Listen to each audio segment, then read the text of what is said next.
Changer sa voiture est un virage dangereux. Enquête dans l'étrange mécanique du marché de l'occasion.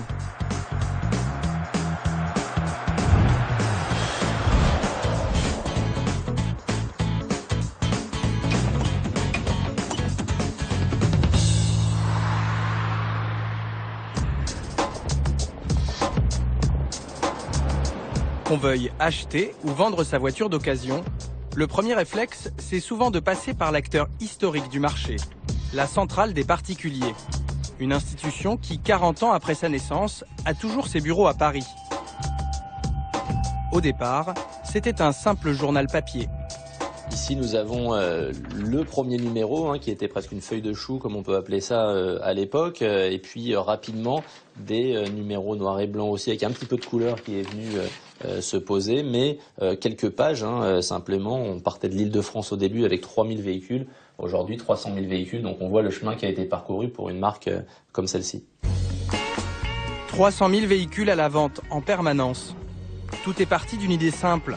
Regrouper les annonces des particuliers sur un seul support. Avant la centrale, cela n'existait pas.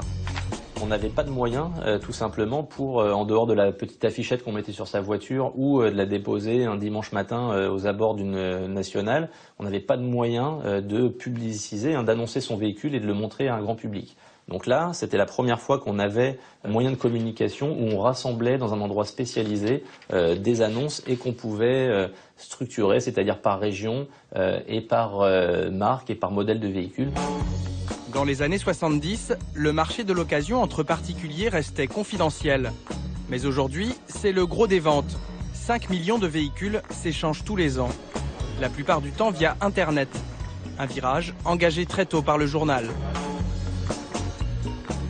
L'explosion d'Internet a permis de ramener sur le site un nombre colossal d'acheteurs, puisque les technologies facilitent énormément la recherche d'un véhicule d'occasion. On peut rechercher un véhicule par son prix, son poids éventuellement, sa couleur, son équipement. Donc tout ça était impossible avant l'arrivée d'Internet. Avec 10 000 nouvelles annonces par jour et une croissance de 15% par an, la centrale se présente comme la référence sur le marché. Le patron insiste sur le sérieux du site. Ainsi, pour vendre son véhicule, il faut montrer patte blanche. Si vous voulez mettre en vente un véhicule sur le site, vous n'avez pas d'autre choix que de fournir votre carte grise. Ce numéro, c'est le numéro de série du véhicule que nous allons devoir saisir, les 3 derniers chiffres, pour valider la saisie de votre annonce. Le site de la centrale est directement relié aux bases de données des préfectures et nous remontons en temps réel les informations du véhicule correspondant et vérifions que vous êtes bien le propriétaire qui dispose du véhicule. Ce sérieux affiché n'est pas forcément d'une grande aide pour le particulier. Comment s'y retrouver dans ce maquis d'options, de versions, de motorisations? 10 000 modèles différents sortent chaque année. Une véritable jungle qui a donné des idées à certains. Thomas Farin est un nouveau genre d'expert. Ce matin, il a rendez-vous avec Frédéric et Isabelle. Thomas Farin. Fred. Bonjour. Bonjour. Isa. Il veut leur proposer ses services, les aider à vendre enfin leur coupé sport. Pardon. Merci. Allez, Son métier, coach en automobile. L'idée, c'est vraiment tout gérer pour vous, que ce soit la vente comme l'achat. De retour au bureau, Thomas met la voiture en vente sur Internet. Sur la centrale, bien sûr, mais pas seulement. Les sites de vente de voitures d'occasion fleurissent sur la toile. Il y en a des dizaines, plus ou moins fréquentés. Mais depuis quelque temps, l'un d'eux est en train d'écraser la concurrence. C'est Le Bon Coin. Le roi des ventes entre particuliers. Sur le site, on trouve tous les produits, même les plus improbables. Et de plus en plus de voitures. Antoine Joutot, son directeur général, va nous montrer à quel point son site domine le marché de l'annonce automobile. On s'installe. Donc là, on voit l'évolution du marché en général et l'impact qu'a eu Le Bon Coin sur le marché en particulier. Il Regardez un site régional comme Ouest France qui a plus de 60 000 voitures. On peut voir un site comme Autoréflexe, Anon Jaune ou Autoscout qui ont entre 80 000 et 100 000 voitures. Le Bon Coin est assez nettement devant la plupart des sites spécialisés dans l'automobile. Le Bon Coin offre 3 fois plus d'annonces auto que la centrale. 40 000 nouveaux véhicules sont mis en ligne chaque jour. Ce qui fait le succès du site, c'est un argument imparable, la gratuité des annonces. Le Bon Coin, c'est un site qui est pensé comme un grand vide-grenier et une brocante. Et c'est une navigation très, on va dire, très lèche-vitrine au départ. Et puis un jour, quand vous en avez besoin, vous dites « Ah bah oui, c'est vrai, il faut que je vende ma Clio. » Je le fais et je le prends 2 minutes. Et c'est parce que j'y suis déjà et que je l'utilise régulièrement. Et c'est ça la puissance. Arrivé discrètement sur le marché il y a 7 ans, le sympathique vide-grenier virtuel recèle une part d'ombre dont la presse commence à se faire écho.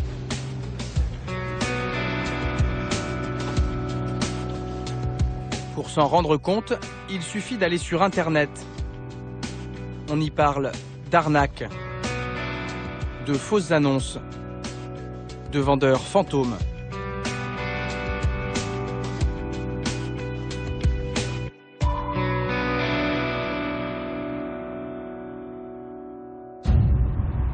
Les ventes sur Internet sont devenues le terrain de prédilection des escrocs.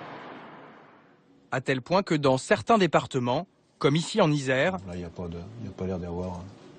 Les gendarmes passent de plus en plus de temps à traquer leurs arnaques. Impossible pour les gendarmes d'enrayer ce phénomène. Avec son million d'annonces automobiles, Le Bon Coin attire bien sûr les fraudeurs. Officiellement, le géant des ventes entre particuliers contrôlerait ces annonces. Mais les contrôleurs ne travaillent pas dans ces bureaux, mais à 2500 km de Paris, dans un endroit où d'habitude on se prélasse en vacances. À Malte. Lille héberge une entreprise sous-traitante du Bon Coin, BCDO. Cette société emploie 150 travailleurs et étudiants français pour contrôler les annonces. Sous couvert d'anonymat, l'un d'entre eux nous raconte comment elles sont réellement vérifiées. Il faut faire 16 pages de 16 annonces par heure à peu près. Du coup, sur certaines annonces un peu compliquées, c'est toujours dur de déceler la fraude. Et ça, c'était faisable, ces 16 pages de 16 annonces par heure? Oui, mais bon, après ça vient petit à petit avec les réflexes, tout ça, on est robotisé de toute manière. Et vous y connaissiez en véhicule? Pas du tout. 256 annonces par heure. Toutes sont donc traitées, mais à entendre le modérateur, le contrôle ne semble pas très fiable. Pour s'en rendre compte, nous avons fait un test. Nous avons rédigé une fausse annonce pour cette Mini Cooper, un modèle très prisé. Première surprise, la carte grise et le numéro de série ne sont pas demandés. Un peu plus loin, nous glissons quelques énormités. Une date de mise en circulation impossible. En 2000, ce modèle n'existait pas. Un kilométrage très faible. Une série d'options imaginaires. Tout cela à un prix anormalement bas.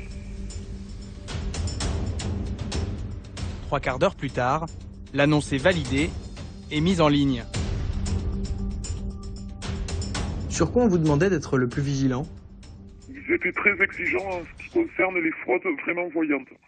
C'est-à-dire des photos tirées d'autres magazines, enfin voilà, des trucs complètement flagrants. Et ensuite, non, après il y avait des fraudes qu'on ne pouvait pas déceler. Il y a des annonces tout à fait normales par des personnes très intelligentes qui savent faire des annonces pour pas qu'on voit qu'il y a une fraude derrière. Et voilà, et du coup c'est celle-ci qui était dénoncée par l'internaute et non par le modérateur. De fait, ce n'est pas le modérateur, mais les internautes eux-mêmes qui s'interrogent sur le sérieux de notre annonce. N'y a-t-il pas une erreur dans le kilométrage? C'est peut-être pour cela que notre annonce a été supprimée 48 heures après sa mise en ligne. Il doit y avoir une erreur dans l'annonce. Les modérateurs ne sont donc pas des contrôleurs. Et le directeur général du Bon Coin reconnaît son impuissance. On décline toute responsabilité, on est un hébergeur. On fournit les outils. on est gratuit. On a des coûts de modération immenses. C'est-à-dire qu'on a quand même 150 modérateurs qui relisent toute l'année toutes les annonces qui paraissent. Donc on a des moyens importants, on a des algorithmes extrêmement puissants développés par des ingénieurs qui sont là pour appuyer la modération. Et ensuite, c'est aux acheteurs et aux vendeurs, aux particuliers et aux professionnels, de faire preuve de vigilance, mais de ne pas être paranoïaque. Wave at the people passing by. We're happy the summer come again. We're happy the summer come again. Down at the beach, children are swimming, trying to cool off the summer.